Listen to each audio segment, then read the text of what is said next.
85%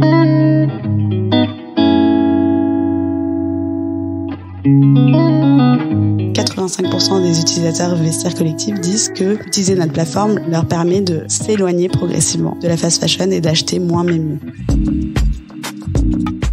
BNP Paribas Personal Finance vous invite à découvrir On The Way, le podcast qui explore les chemins de la consommation responsable. Entrepreneurs, acteurs du monde de l'entreprise ou chercheurs, On The Way donne la parole à ceux qui agissent jour après jour pour construire une consommation plus durable. Bienvenue et bonne écoute. Bonjour On The Way, je suis Hortense Pruvot, responsable impact chez Vestiaire Collective depuis un peu plus de 2 ans maintenant.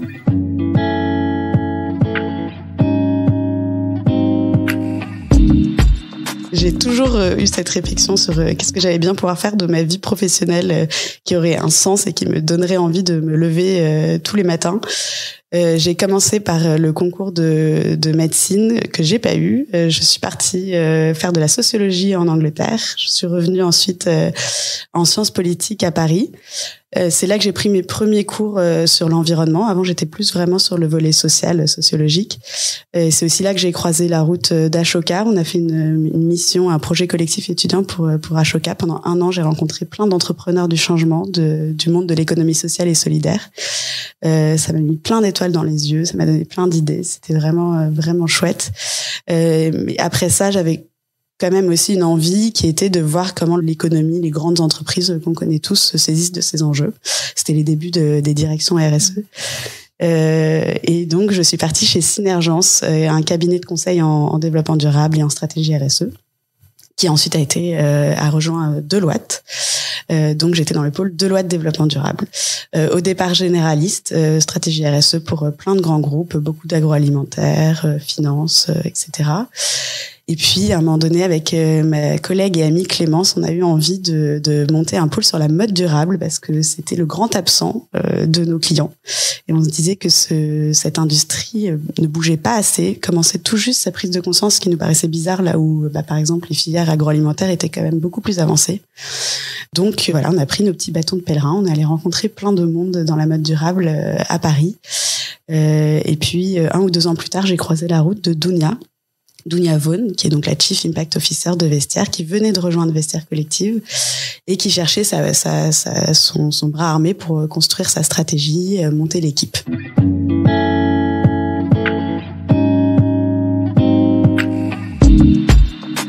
Vestiaire Collective est né en 2009, donc il faut bien se dire qu'en 2009, la seconde main, n'était pas du tout ce que c'est aujourd'hui. C'était pas à la mode, justement, surtout dans le milieu de la mode.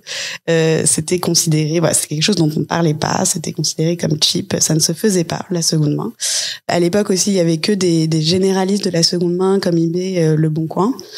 Et donc, les 6 cofondateurs, dont 2 sont encore parmi nous et sont les co-dirigeantes, donc Sophie Hersan et Fanny Moisan. Qui avait l'intuition, qui elle venait particulièrement pour le coup de ce monde de la mode et du luxe, du mannequinat, des défilés, et qui ne pouvait que constater le gâchis accablant de pièces juste magnifiques qui étaient utilisées parfois juste une poignée de secondes et qui ensuite allaient dormir dans des placards. Donc l'idée, vraiment, l'intuition, elle était très impact déjà. C'était vraiment de faire circuler, de donner une deuxième et une troisième vie aux vêtements.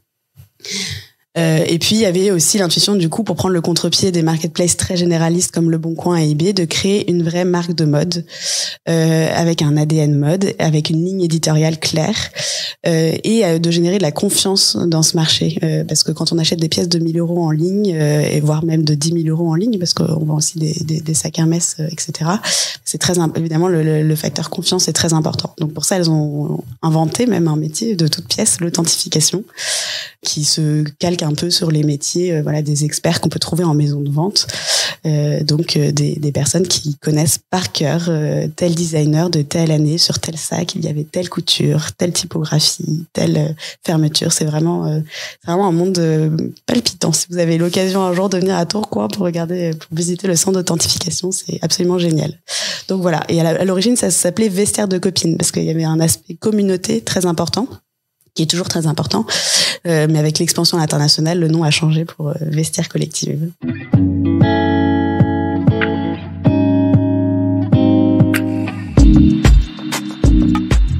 Donc Donc aujourd'hui, en 2022, Vestiaire Collective est présent dans plus de 80 pays. On est proche de 1000 collaborateurs. Quand je suis arrivée il y a 2 ans, on n'était que 300. Donc c'est vraiment une expansion en partie récente. On est présent donc sur 3 continents, l'Europe, l'Asie et les Amériques au sens large. Pour donner une idée de la taille, on a un peu plus de 5 millions de pièces, un peu plus de 125 000 nouvelles pièces mises en ligne chaque jour. Et une communauté de plus de 20 millions d'utilisateurs, donc acheteurs, vendeurs ou les deux. Donc la communauté Vestiaire Collective, en majorité des femmes, mais pas que. Et d'ailleurs, les utilisateurs hommes grandissent beaucoup aussi. Donc notre récente campagne de marque introduit 5 personnages. Je ne sais pas si vous avez croisé les campagnes d'affichage dans le métro. Sont représentés sous la forme de marionnettes, qui sont nos 5 principaux profils d'utilisateurs vestiaires. On a Lady Green, bien sûr, qui est en recherche d'une consommation plus responsable, qui est typiquement un profil à la fois acheteur et vendeur, qui est vraiment les 2 pieds dans la circularité. On a Rich, qui est plutôt un ou une vendeur-vendeuse, donc qui fait ça presque comme de manière amateur, mais comme un complément de revenu. On a Hunter, qui sont les professionnels du vintage, donc ceux qui connaissent justement par cœur tel designer en telle année a fait tel sac qui ne se fait plus, et donc en recherche vraiment de pièces uniques.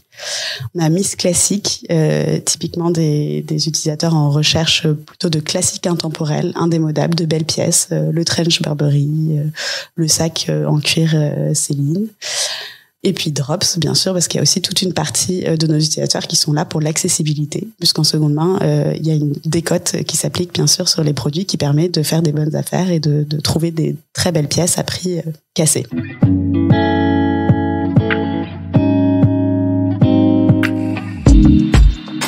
La marque Vestiaire Collective a 4 piliers. La mode, dont on a un peu parlé, bien sûr, donc la volonté d'avoir une sélection triée sur le volet. D'ailleurs, il y a une équipe chez nous qui s'appelle la curation, donc qui fait cette sélection à l'entrée du catalogue. Et puis, on a donc des vraies campagnes de marque. Vestiaire Collective, voilà, c'est pas une plateforme, une marque blanche, c'est une marque avec une identité, des choix éditoriaux et une voix propre. On a un pilier confiance, dont on a aussi un peu parlé, donc qui prend vie, bien sûr, dans ce savoir-faire d'authentification. À la fois, alors qui n'est pas seulement comme on pourrait l'imaginer sur la joaillerie, les pièces rares, mais même une basket Balenciaga, il y a de la contrefaçon, donc il faut savoir l'authentifier. Donc sur le prêt-à-porter, sur le sport, sur toutes les pièces au-delà d'une certaine somme, 1000 € en l'occurrence, au-delà de laquelle on considère que les risques de contrefaçon sont vraiment présents. L'utilisateur peut choisir de faire authentifier son article. C'est juste qu'on ne l'impose pas en dessous de 1000 € parce qu'on considère que le risque est moindre. Un pilier communauté dont on a aussi un peu parlé, qui est très important, de faire vivre cette économie de la fonctionnalité, cette économie du partage, donc d'avoir vraiment l'impression que moi je vais acheter un pull à Dominique et Dominique peut même me raconter l'histoire de la pièce en me le vendant, donc voilà, de permettre aux acheteurs et aux vendeurs d'échanger entre eux pour créer cet aspect de collectif. De collectif engagé, en l'occurrence dans un changement de consommation. Et puis le dernier pilier, bien sûr, l'impact, et là qui se décline donc à la fois dans l'ADN de la marque et dans le constat dont on a déjà parlé, du gaspillage vestimentaire, mais aussi dans la stratégie impact qu'on met en place. L'impact fait partie de l'ADN de Vestiaire Collective et en même temps, il y a un peu plus de 2 ans, au moment où les marketplaces de seconde main se démultipliaient, encore une fois, Fanny et Sophie ont eu l'intuition que ça suffisait plus d'être une entreprise 100% circulaire, qu'il fallait aussi avoir une stratégie impact proactive, entre guillemets. Et donc, on a développé une stratégie autour de 4 piliers, encore une fois. Le premier pilier, l'exemplarité, qui a très vite pris forme à travers la certification B Corp, qui est la certification la plus exigeante en matière de RSE, qui touche vraiment tous les champs de l'entreprise, de la gouvernance à l'environnement. Donc le pilier exemplarité très interne, très concentré sur les politiques internes et les employés, réveiller en eux l'activisme. Le deuxième pilier sur la mesure d'impact et l'amélioration de notre empreinte environnementale et sociale, et notamment la stratégie climat. Le troisième pilier autour de la communauté, Comment on fait vivre ce sujet aussi dans le parcours utilisateur, comment on récompense et on encourage ces utilisateurs qui ont fait le choix de la circularité et on les encourage à aller plus loin même dans la circularité. Et le dernier pilier de l'écosystème. Donc nous, on est à cheval sur 2 écosystèmes, la mode et la tech. En mode, on porte vraiment la voix de la seconde main, des bénéfices environnementaux de la seconde main. Et dans la tech, plutôt la voix de la place des femmes, puisqu'en tant qu'entreprise, l'idée par 2 cofondatrices, on a une légitimité et puis c'est des sujets très importants.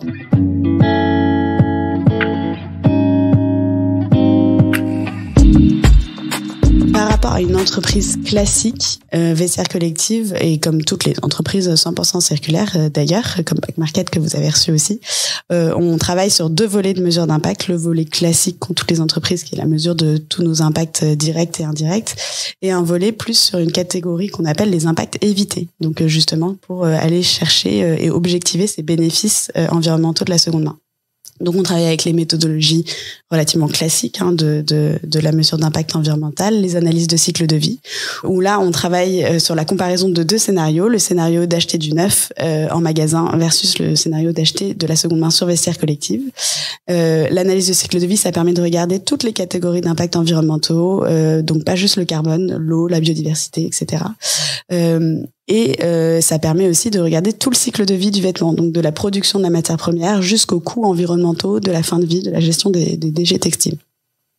Et donc, avec ces analyses de cycle de vie qu'on a fait sur nos principales catégories de vêtements, on s'est rendu compte qu'en moyenne, le bénéfice environnemental d'acheter sur Vestiaire, il était x10. Ou si je le dis autrement, ça coûte 10 fois moins à l'environnement. Donc, le coût environnemental est 90% inférieur d'acheter une pièce sur Vestiaire Collective par rapport à l'acheter en neuf.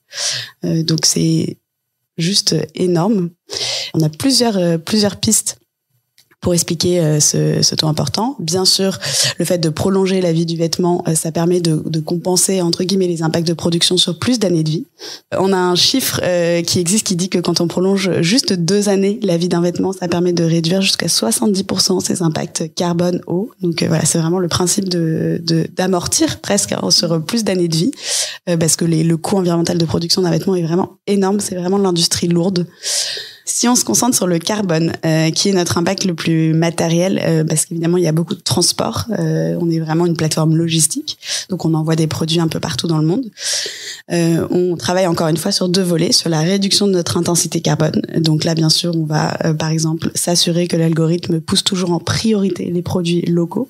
On va remplacer autant que possible l'aérien par la route, sur toutes les routes où c'est possible. Et puis on a ce volet émissions évitées en se basant sur les données de la Commission européenne sur l'impact de production des vêtements, l'impact climat carbone de production des vêtements, on sait que malgré le fait donc qu'il y ait encore des produits qui prennent l'avion sur Vestiaire, on génère 2 fois moins d'émissions qu'on en évite. Et enfin, très important, les études consommateurs, parce que tout ça n'est vrai que si on s'assure que les achats en seconde main viennent bien remplacer, substituer des achats de neuf, parce qu'évidemment s'ils viennent en plus, ça n'a pas aucun intérêt, parce que ça a l'intérêt de se mettre à la seconde main, mais on ne peut pas parler d'impact évité.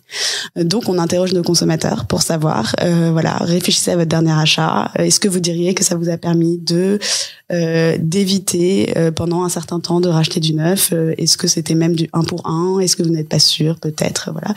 Et à partir de ça, on a sorti un chiffre qui nous a plutôt positivement surpris parce qu'il est plus élevé que les chiffres d'études tiers qu'on avait, qui est de 70%. Donc 70% des achats sur Vestiaire Collective remplacent directement un achat de première main.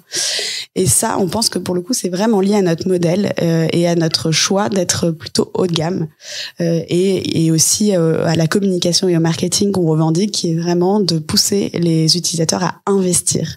En fait, le fait d'être en seconde main, ça permet d'accéder à des produits de meilleure qualité. Ça, c'est quelque chose qu'on appelle l'upscale effect chez Vestiaire, qui est que si j'ai un budget de 50 € par mois ou de 100 € par mois ou de 200 € par mois en mode, en première main, je vais pouvoir peut-être m'acheter du Zara, alors qu'en seconde main, je vais pouvoir peut-être passer sur du Isabelle Marant ou du Céline ou etc. Et donc, ça permet vraiment d'aller chercher des pièces de meilleure qualité et donc qui auront une meilleure durabilité. Et on a, encore une fois, donc lié à nos études consommateurs qu'on fait notamment avec le BCG, on a un autre chiffre sur cet upscale effect qui est de 85%. Donc 85% des utilisateurs vestiaires collectifs disent que utiliser notre plateforme leur permet de s'éloigner progressivement de la fast fashion et d'acheter moins mais mieux, donc d'investir.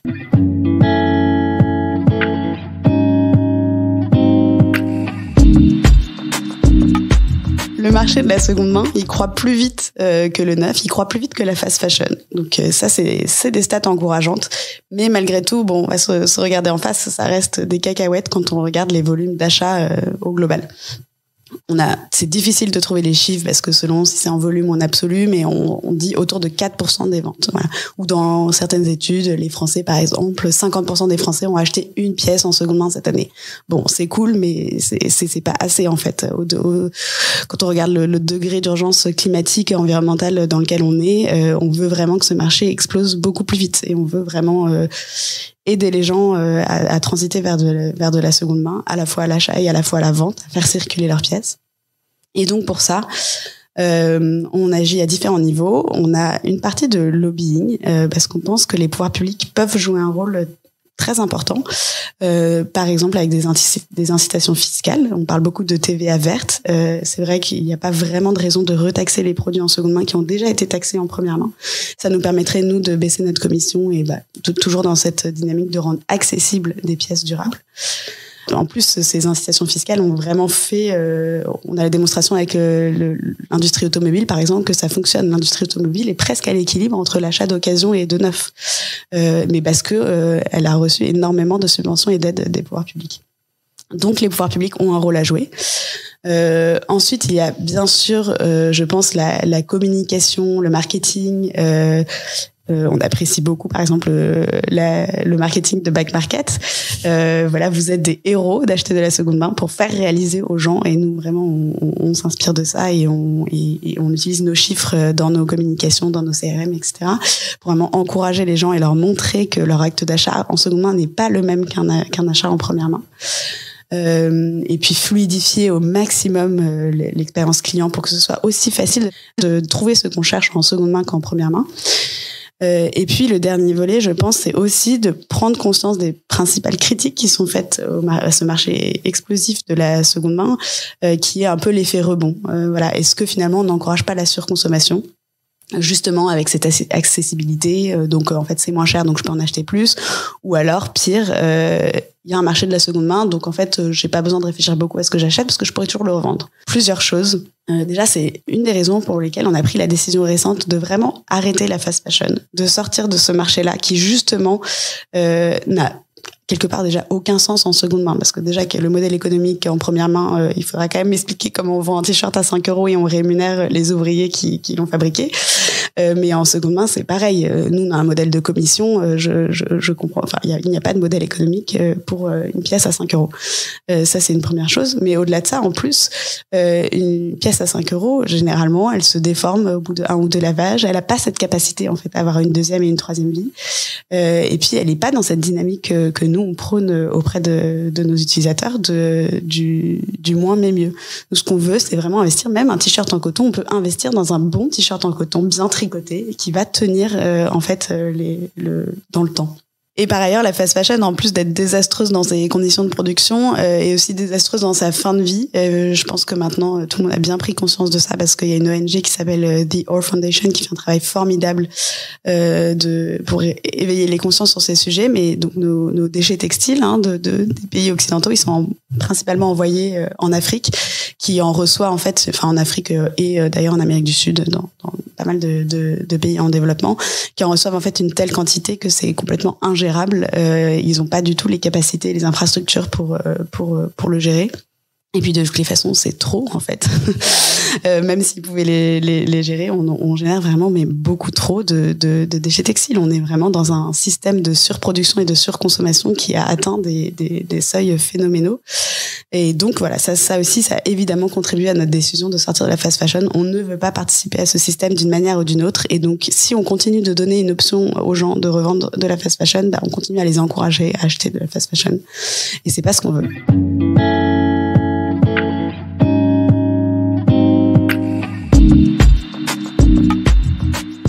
dans mon quotidien en tant que consommatrice, alors ça va paraître très corpo, mais j'essaye vraiment de m'appliquer le triptyque moins, mieux et de seconde main. Je pense vraiment qu'il faut qu'on fasse moins. On n'a pas le choix. Par ailleurs, je pense qu'il y a beaucoup de plaisir à faire moins. Je crois beaucoup à la sobriété heureuse, au minimalisme. Et je pense aussi que par contre, il faut être en phase et OK avec le fait qu'on a tous des paradoxes, que parfois le pragmatisme prend le dessus, et qu'on peut pas être parfait dans toutes les sphères de sa vie. Je dis ça parce qu'en plus, depuis que je suis devenue mère récemment, je me rends bien compte qu'avoir un enfant, en termes de développement durable, c'est pas toujours évident. Et puis voilà, je pense aussi qu'il faut pas se laisser miner par l'éco-anxiété. C'est évidemment bien d'être conscient de ces enjeux, mais voilà, il faut pas que ça nous fige dans toutes nos sphères au quotidien. Il faut garder du plaisir, de la légèreté, et surtout dans la mode. La mode, c'est aussi du plaisir de s'habiller et de se sentir bien dans ses vêtements. Retrouvez tous les épisodes d'On the Way sur vos plateformes de podcast habituelles et sur le site personal-finance.bnp Paribas. Les liens et références cités par nos invités sont à retrouver dans le texte d'introduction de chaque épisode. Et si vous souhaitez témoigner à notre micro, écrivez à nicolas.meunier@bnpparibas.com. À très bientôt!